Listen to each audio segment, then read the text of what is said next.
Good. Coach Shaver's good to see you. Great to see you. Welcome in. Yeah, you guys do a good job of these kids. Good job of these kids. You got to be feeling good about the way things are right now. Yes, sir. Off to another good start. Last year was like great. The year before like that with Terrell Leach was exceptional. So, I mean, this has been a good run for you the past few years. It definitely has. Coach Blasney, when people started talking about it, started figuring it up, and I think in the last 4.5 years, we're 95 and 25 or something like that. That's unreal. That's great. Would you love to get your hands on Northwest anytime soon?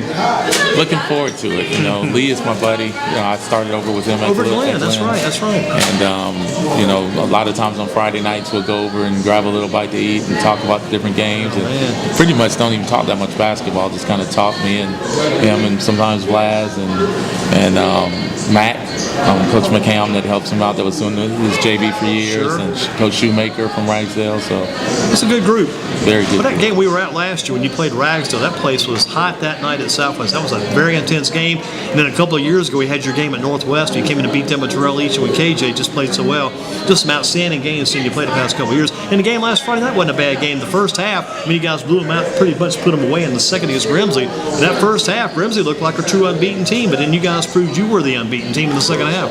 Yeah, well, Coach Griffin, he's a really good coach, but he's a heck of a player for A&T. Oh, you're not kidding. Remember, they took Syracuse to a 3-point game there back in, 84 or something? Somewhere around there, yeah. He really has come in and done a really good job. You really won't be able to give him enough credit until you really have him there for a little while to get this going, because you want to know who he is when he comes walking in, because he's such a small guy. You might think he's just traveling with the team. He's a little dude, but he was, like I say, outstanding college player, and he's got this team buying into what he's doing now, too. He really does. I mean, he's been a tough matchup for us the last few couple of years since he's been there. You know, we beat him over at Southwest last year, and he turned right back around and returned the favor over at Grimsley. So I think he is getting. Yeah, because he caught you that week last year. Because I think I may be wrong, but I'm just the memory's jumping in. When memory jumps in, I got to throw these things out before I forget them again. You hit that Grimsley stretch and a Page stretch, I think, in the same week last year. They were back-to-back days, Tuesday and Wednesday. Yeah, I remember that. Yeah. It was a tough stretch, and I always hate to think that somebody may have looked past somebody or whatever. Did you knock off Page that night in that second game? No, they got us. I see you lost. You were rolling, and then you lost those two that week. Yes. Yeah. It was a tough thing because they were kind of contrasting styles. The Grimsley were pretty fairly decent inside, and we were so tiny, and they just kind of pounded the ball in. And that night, I can't remember what their shooter's name was, but he had something wrong with his foot over at Southwest, and he came back that night against us. And was that a Page player or Grimsley player? A Grimsley player. He knocked down a couple of two back-to-back threes that kind of hurt us there at the end. Was that Boat Knight kid or not? Yes. Boat Knight, the outside kid, blonde-headed kid, because he was a streak shooter. Yes. He would show up one night, he may hit 27 points. Next night, he may look at his teammates, he may get 7 or 8 points that Right. night. You played them both. Grimsley and Page are going to be playing each other in that HACO tournament round 1. Who's a better team? Because you beat Page pretty handily. The Grimsley game in its first half was very close. Who's a better team between those two? Well, it's kind of hard to say early in the year, but I will say this: the contrasting styles will be interesting. They've got DeAndre, Terrell's cousin, actually playing point guard for Page. That's Terrell's cousin. Their mothers are connected. Sisters. Yeah. It's kind of tough, Coach is trying to find his way over there at Page, and he's got his dad there on the bench with him. But he's got some experience, plenty of experience. A couple of state championships at Moorhead, his dad had, but gosh, you look at it, you haven't got Graves, you haven't got Eves, and you haven't got the X-Man, the big man in the middle. Right. The X Factor, Hill Mays, has not played a game yet, so that makes a difference. And you put, you don't try to overcompensate by dropping Overton down low to go with Seegers down low. You bring Overton out, and Seegers is running some wing now too, so you almost take the old mine shaft and close it down and shut down the inside, go an outside game. Right. Well, I think the young kid, I can't remember his name, 42, he's trying to develop him a little bit. He's probably 6'6", 6'7", so they still have somebody in there, and I think in a couple of years he's going to be pretty good. He was a good middle school player. He's working on it. That's a big, you lose Graves and Eves. That is a big loss. I thought about that. I was wondering who else could stand to lose 2 kids of that caliber and still be competitive. If they got Hill Mays back, I think they could be competitive again with Hill Mays and Seegers starters in Overton, but gosh, it's going to be tough. I thought they would take the kid Tyron Melton, the other little guard. I thought he might run the point. They might come up with some kind of configuration based upon that. But they're definitely looking a different way right now. But it's going to be interesting. What about your the big sheets tournament? Who's going to be the big competition in the sheets this year for you? Because that's a big tournament. Because a couple of years ago, I was talking to KJ about that when Terrell went off for about 54 points that championship. Now, you know, I've been playing Western Guilford so in that championship game. That was just a crazy night. That made national news of some places. Yeah. One of the best games I've ever been a part of in any forward fashion. Southern Alamance is going to be pretty good. Saw them against Northwest the other night, yeah. And not quite sure what North Davidson had. I know they got off to a little shaky start, but they've been pretty They'll be there in the sheets also? They'll be in the sheets Plus also. you're meeting them this weekend as well?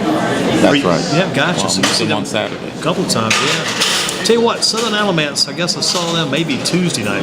But anyway, the Carrington Young kid, he had 42 that night, but he just was a whole offense that night, it seemed like. I was looking for the Burnett kid to do a little bit more, which we know him and know his sister real well, Shay. I'll tell you, if I had Shay and I had a men's team, I'd almost say we're going to break this gender thing and tear it up, put her on our team. You know how well she plays.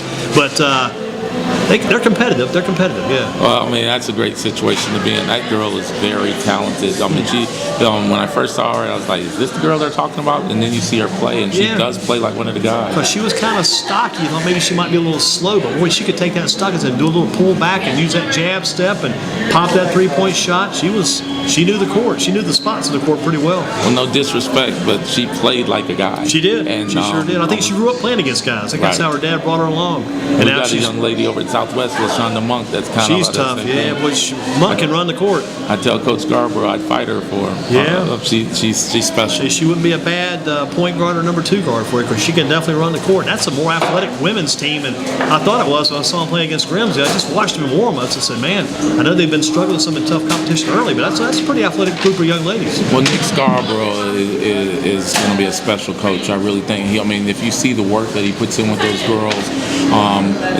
they're really young. You know, LaShonda's a sophomore. I think they've got 1 or 2, maybe 3 for seniors. Everybody else will be there for a while. And to keep that team competitive like he has the past couple of years after they were so strong there with Zayna Lovett and Jessica Pone, those girls that won the title, to keep that team. When sometimes you win a title and you have a coaching change, you know, things just kind of bottom out and you got to come all the way. But he's kept it competitive. He's putting the work in. There's no doubt about it. And it's nice to have that nucleus to build around. Well, I asked KJ about these guys. Let me ask you about these guys on your team over there. Tell me about your thoughts on Ben Ferguson. What do you think about Ben? Well, Ben's a special guy. He's a very heady guy.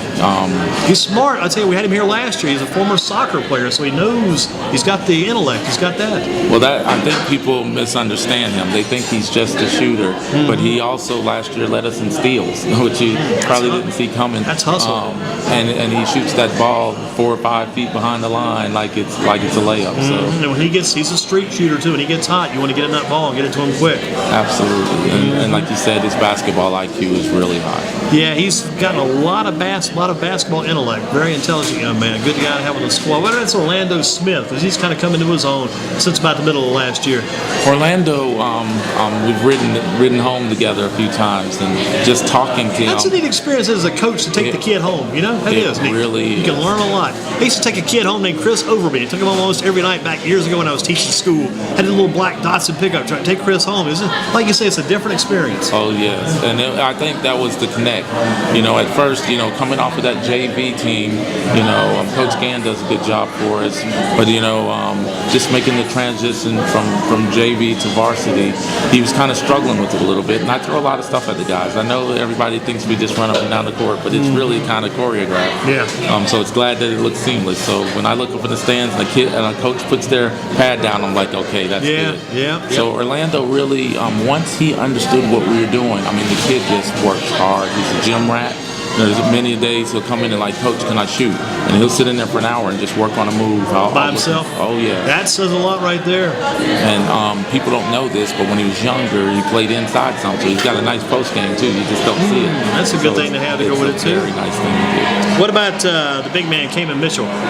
Kamen, it's kind of funny. People misunderstand his demeanor. They see him and they think that kid loves basketball.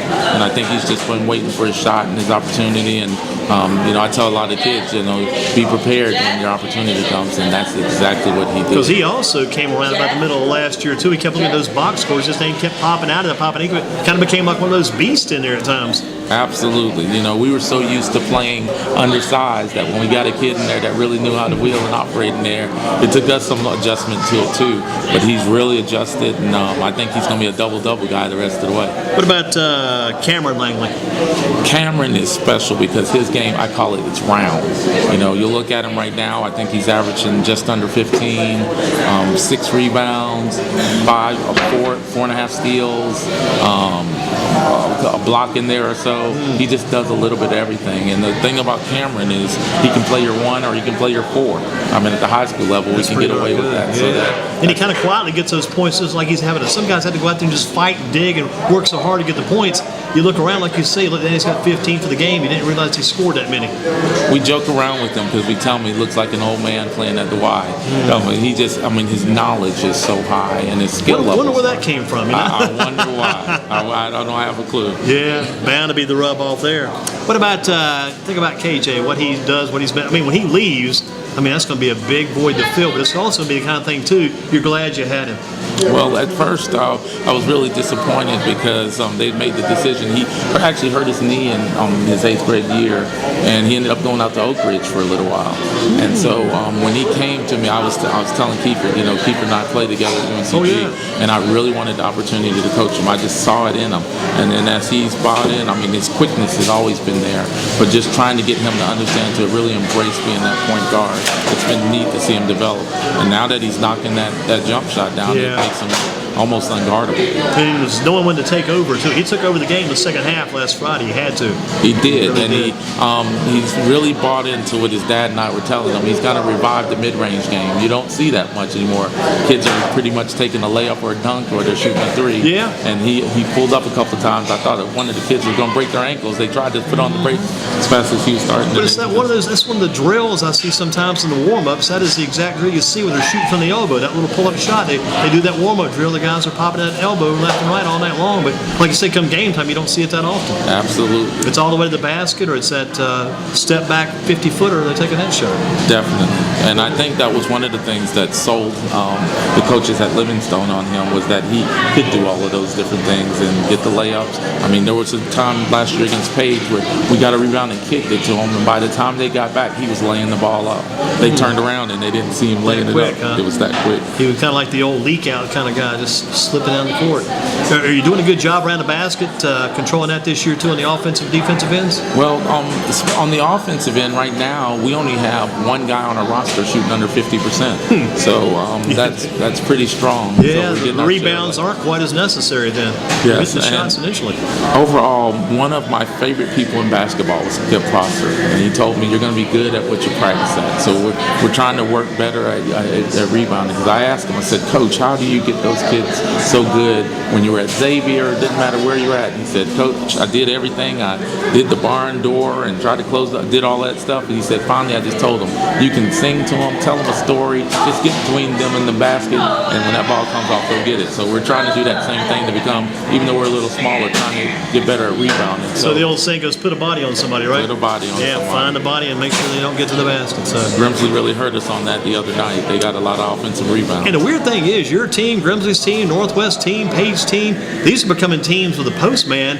You may have to pay him double the salary because the post guys almost don't exist. It's all guards these days. It's all guards. Even up to the NBA level. Yeah. I don't watch a lot of NBA, but you'll see the strength of that center position in the 80s where it was really strong going into the 90s, and now everybody's shooting jump shots. That's true. Some of the last true centers are probably guys like Tim Duncan and Al Jefferson. Absolutely. There are not many of those real centers left anymore. Man, I'll tell you, that Al Jefferson, you watched him some of the... He is special. I love that guy. I could bring him up to some people that may not have heard him, but I love that. He reminds me of an old ABA player. Last year, coaching AAU, we went to the Nationals in Tennessee. I had a group of 9th graders, and I came back raving about this young guy named Al Jefferson. Really? Yes. So you saw him back then? We saw him play against the Gators. I went over and watched him out in Tennessee. Yeah. And he had 40 that night. Had 10 dunks. Man. And I followed him from from there on. Yeah. His freshman year in Mississippi, he averaged like 24 and 18. But he was just a grown man, and he knew exactly who he was, and he stood inside of And what he was coming out of high school straight to the pros, I believe, too. Absolutely. So he's the guy that's been around forever and still only probably about 32 years old or 30 years old. Right. He's right around 30, if I remember. I didn't know a thing about him until he joined the Bobcats, now Hornets. Joined him last year, but I kept watching that guy play. I said, this guy reminds me of the old ABA centers. He's just got the body concept. He's around the basket. Everything's so smooth, and he does the smart things. Absolutely. When I took him to that tournament, I had Quentin Goods and Maurice Hooper and that crew. We were pretty good. I think we won.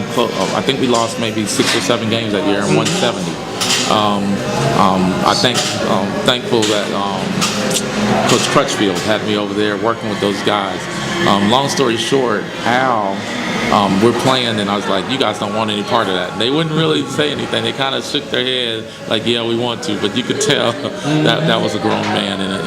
Whatever happened to Quentin Goods? I mean, those guys that came out of Smith, went to East Carolina, he was around. Man, he was the Q-man we used to call him back in the old days. Definitely. He graduated, and now he's back here in town. And I was talking to Coach Barty a few weeks ago, and he said, Coach, can I come over? I want to give back. So he goes over there, and he'd work with a couple of the guys individually and try to talk to them. Quentin Goods. That's good to hear. Still hangs around with Smith I a little bit. heard one time he was doing helping some middle school basketball. He's since he was a young man, he's always reached out to kids. Is that right? Of all people, because he was a big, tall guy, and sometimes I get so mad. I'm thinking this guy should work harder. Please work harder. Right. But man, I tell you one guy, I respect that he had a good game of what he's done now. I respect that even more to stay with that game and keep helping. But the guy I like down on that team, that Jeremy Clayton was as good as they come through the town. 6'6" or something like that. Went to Appalachian. That guy was good. That was the kid that I wanted on that team. There were a couple. In fact, I wanted to get him. And when we advanced to the Nationals, the shooter that came from Charlotte, that's with the Thunder now. Those went to Georgia Tech. I tried to get those 2 kids, but I was a special team. We had a couple of kids coming up from Charlotte to play AAU with us. Wow. Had some kids coming from Winston. Maurice was from Reedsville. Had Bobby. What was Bobby's name? From High Point. Went to Southwest actually 15 years ago or whenever that was. Okay. So special times. Nice to be able to. I think that's one of the special things about sports that you can. I saw your thing on Carolina that you hit that right on the head. A lot of interesting guys on that list. Definitely. I mean, some names I added just added because I haven't thought of these guys in a long time. The John Virgil names like that, you just thought of those guys in years. It's amazing, some of those guys. It really is. But the basketball, the sports thing, like you say, it just brings up a lot of memories. Now, what's going to make this a memorable season? What do you got to do to make this the best year ever? Well, I think the big thing I've been stressing to the guys since last March was that we need to advance. We need to get past that third round. It's kind of been, I'd love to get those quarterfinals, Final Four. I think that's the goal we set at the beginning of the season. We were fortunate to be able to travel a little this summer. Went down to Wilmington, played in the Big Shots tournament, won that. Played up in Raleigh, went down to Lexington, tried to go all around, wanted to get a look at some of the teams, and we did really well. Probably running some guys you're going to be seeing maybe in the playoffs this year. Definitely. I've been really watching that Charlotte area. North Mech is really strong. How about Charlotte Olympic? Are they pretty tough too? They're pretty tough. I know the school that the Luke May kid goes to. That's Huff. That's a tough team. Yeah. Huff is tough. West Charlotte is really strong guard play. They've been strong the past couple of years, it seems like. Kennedy Meeks out of West Charlotte, right? Absolutely. Yeah. But just trying to kind of see a path. I want the kids to be able to see a pathway, and that's kind of when I came to Southwest. We were the forgotten soul, even there in High Point. So we set those goals of being relevant in High Point, and then we went to win our conference, and we just kind of been building. So I think that's kind of the next step. We were hating it that they took it away from the Coliseum because our goal was to make it to that Coliseum. Exactly. Now you got to go a little further. I guess it's in Winston-Salem now. Right. I'll tell you one thing though. A couple of years ago, the last year before, you had a chance. It was almost like a dream match. It was going to be you versus Dudley. That thing was like a magnet. That close. That game was so close. Sam Hunt had gone off on one of those Charlotte teams and scored about 40-some points, I guess, to keep them alive. But you guys just didn't meet. But it was looking so good there for a while. Yeah, I really was hoping that would come together. Sam is just special. That is one of the hardest working kids I've That's what you like to hear. In my life. That's what you like to hear. And he and Terrell were kind of going back and forth when they played in that East-West All-Star game about who would have gotten the best of that matchup. And that's good. Those kids were still thinking about what that might have been like too. Absolutely. Man. Yeah, Sam, you saw the God-given talent he had, and here he's a hard worker. That means a lot. That really does. I mean, his father did a great job. I remember when he was at Southwest, when Guilford was out there, I'd go over there and spend a little time with him out there in the gym. And from a little kid, Sam would just be out there shooting and just working on stuff. And the great thing about him is he's so self-motivated. Nobody was having to tell him, you have to go and work on those things. And that's what I see out of these Langley. There's many days we're in practice or whatever. When they were growing up, they'd just be up there working on a particular drill or a move or whatever. And so it's not, kids think that this stuff just happens, but these kids, he's been preaching to them since they're little that some other kid somewhere else is working. It's a shame in some ways, and we're getting close to getting you out of here because you got to move some because you've got a game, I guess, tomorrow. Alpharetta, Georgia, but it's going to be at North Davidson, right? Davidson. Gotcha. But it would have been interesting to see KJ maybe around one more year. And he'd be with Cameron and the two twins, Keyshawn and Kobe. You could have all four of those guys record at the same time. Would have been a while there. I would have paid money to have been a part of that. Would have been interesting. Those two twins are going to be pretty good, aren't they? They really are. And it's funny when you see them in the gym now go at it. The two of them, they'll pair up and they'll go against each other. Just battle? Oh, yeah. How big are they? They're both 5'10", 5'11" already. And in fact, I mean, I don't know if this is rumor or not, but I heard one of them threw the other one on alley-oop for a dunk the other night in the game. That's 8th graders, so that's pretty special. Yeah, it is important and special right there. But what about KJ going to Livingstone? How do you feel about that fit? It's great. I got to go down and meet the coaching staff and their head coach. It seems like we have a lot of the same demeanor. And I think for an opportunity, I think kids get caught up. I always tell the kids, I've been telling Ben and a lot of the kids, go somewhere, A, that you're wanted, and B, that you see your opportunity, where they kind of have a plan for you. So, the coaches at Livingstone, they're not going to hand it to them, but it's if you come in and work, the opportunity is right for you to come in and play right away. And I think kids are worried about the Division 1, 2, 3. I think you better go somewhere where you fit in. So, yeah. And when you get older, it doesn't matter. If you play for a conference championship team, it matters the CIAA, the NEAC, the Carolinas Conference, whatever, you're a conference champ, people are going to say, hey, that's interesting. That's going to get people's attention. Well, a lot of the difference, if you look at those divisions between 1 and 2, is usually in the post play. Yeah. You go inside at a Division 2, and that guy's probably 6'8". You go at a Division 3, he might be 6'5" or 6'6". But a lot of those guards, I mean, you've seen over the years, whether it's lower Division 1 and a Stephon Curry going there, you could see he was the real deal. Yeah. But a lot of times you get so caught up in that stuff, and at the end of the day, you just want to have a good experience. Well, take us down the road. You went from UNCG, and you get to, I remember several years ago, to Sportsplex with Ed Hathaway. Remember Ed out there, and all the way to the Southwest Guilford. Talk about the direction your life has taken since you've been through all this over the years. Well, I feel like I've been blessed, and I think God's had a plan, and all of this has really come together.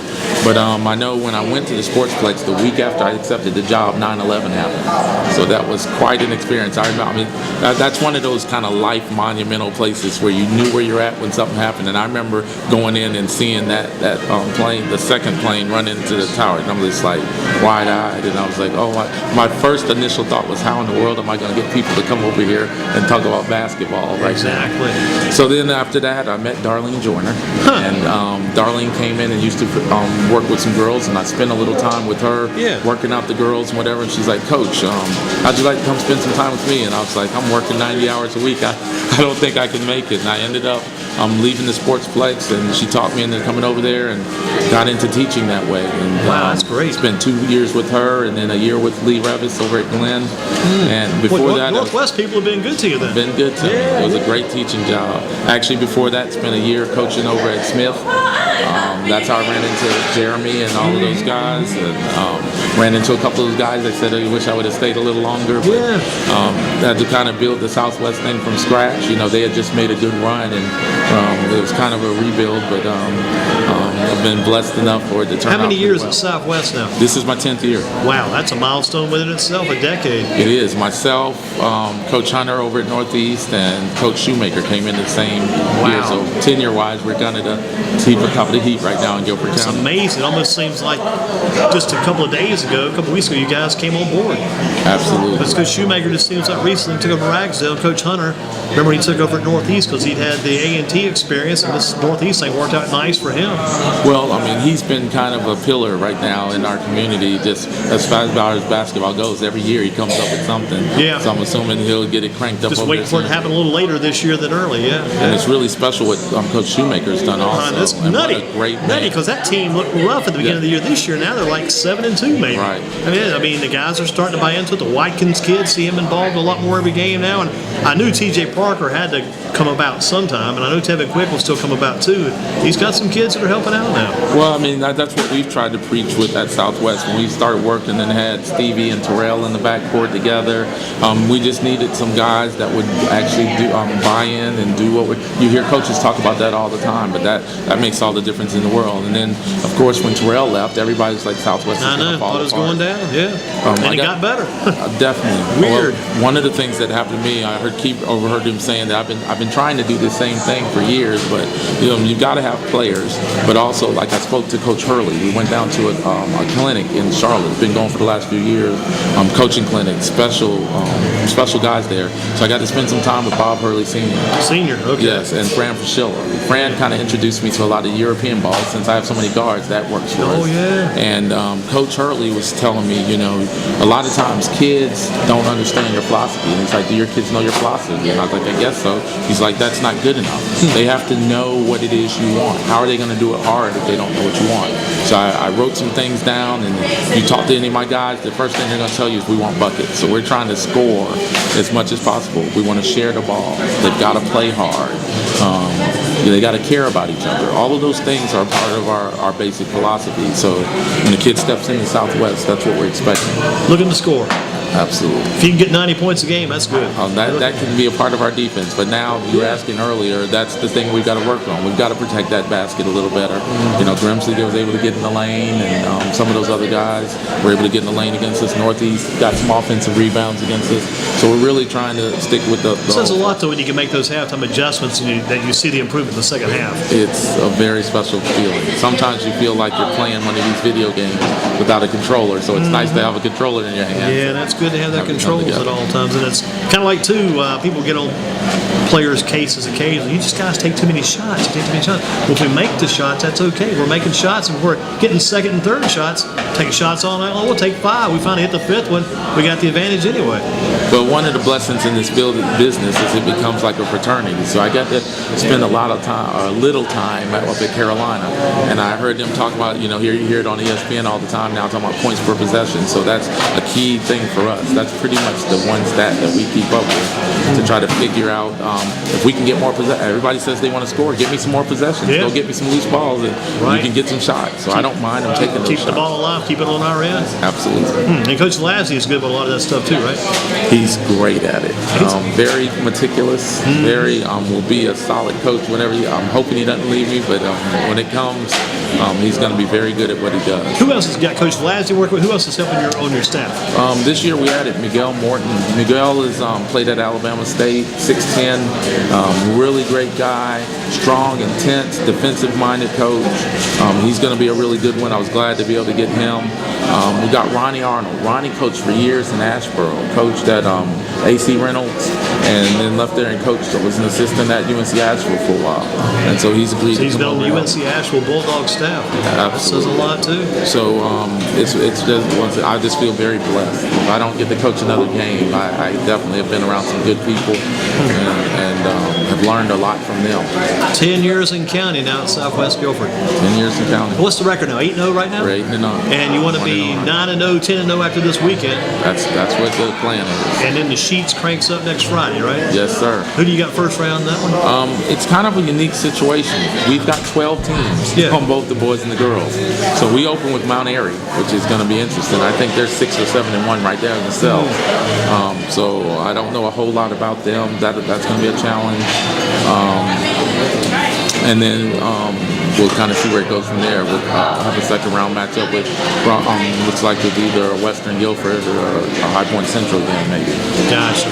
Whatever you do, your UNCG days, power forward, small forward, big post man, what position? I kind of swung between the 2 forward spots. Came in and I actually, a lot of people don't know this, but I started at Spartanburg Methodist. Yeah, I think I heard about that one time. Okay. And I was the kid that they would point at and say he could jump. So I played inside some there, but then when I came to UNCG, played a little bit on the wing, but really got most of my time at that power forward. In fact, I heard Guilford saying Antonio Smith, we called him T-Rock. He hit the first basket and I got the first dunk. So gosh, the first dunk. You got to go back and tell people about that. Was in Fleming Gym? It was in Fleming. You got to go back and tell those guys. I don't think sometimes that's a problem in sports. The guys that are here today sometimes don't appreciate what the guys did that came before them, I think. Well, I think that's neat to see the LeBron Jameses, whether and refer back to those guys, because, without the history, there is no future. That's right. So it's nice when I hear a kid and they know their future. So, know their history. So it's good to be able to share that with them. That's one of the things about Cameron. You can talk basketball to Cameron, a couple other guys on the team. It's neat to see that they've gone back and done some digging and understand. So they go back and they'll see that Robert Kent coach that championship team back the same year Dudley won the title, like in '96, right? Right. Was that the last title? That was the last one, I believe. For basketball. I'm trying to look back because I remember Brandon being on a team that was pretty good. Brandon Clifford over at High Point. Oh yeah, exactly. In fact, he and Adam Duggan. So, right, on that Page team, yeah. And then I remember the last Southwest Guilford title, though, state championship, 96 with Coach Kent. 96 with Coach Kent. In fact, we had a young man, Isaac Swindell, his brother Thomas was on it. Remember all those Swindell brothers, yeah? That was a family load there. You got any children? I've got two. They're right over here, Michael and Kimber. So the daughter, Kimberly? Yes. And the son, Michael. How old is Michael? Michael's 10. He'll turn 11 on New Year's Eve. Yeah. How tall is he now? He is heading toward 5 feet. Yeah. Basketball? He does a little basketball, a little soccer. But trying to get his feet right. He'll come around, right? I'm praying that, but whatever he chooses, I support. You're happy for him. Definitely. Coach, always good to talk to you. Always. We didn't have any agenda here, any discussion. We just talked about basketball. That's what it's all about. Good to have you here. I just really, and I know that I look on there sometimes, and it looks like they, some people get a little fired up. Yeah, they do. But you just don't know how special it is to have somebody like yourself and the gentleman over here doing this for our community. Just being able to go out and see scores. I'm on there every night. Yeah. Sometimes I'll wake up 3 o'clock in the morning just to catch a score or whatever like that. When you may have missed, yeah. And so I know sometimes people are not. They're making their corrections. That's always going to happen. Oh, yeah. But at the end of the day, it is so special to have what you guys are doing in our community. Well, just tell Coach Vlasny and also Coach Scarborough to keep sending us that information. What they send is a big bonus too, because that actually gives the kids a chance to get a write-up on the website that they won't normally get in the newspaper. Because that's the extra information. Get that extra plus.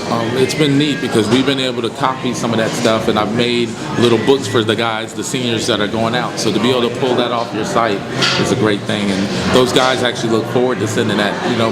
Every night we have to stop the bus and wait for Vlasny to finish writing the report so he can get it off to you guys. That's a good thing, because I think in the future, like you say, down the road, that's something you look back on. So those were good things. It is. Yeah. Just keep up the good work.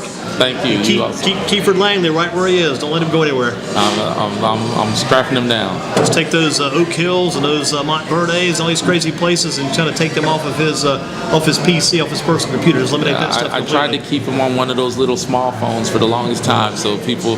I wish I could go back to him dialing. He needs to get this one right here, like I've got this flip phone. Those are almost obsolete. You need to get it back on one of those. He had his flip, I think, till about this summer.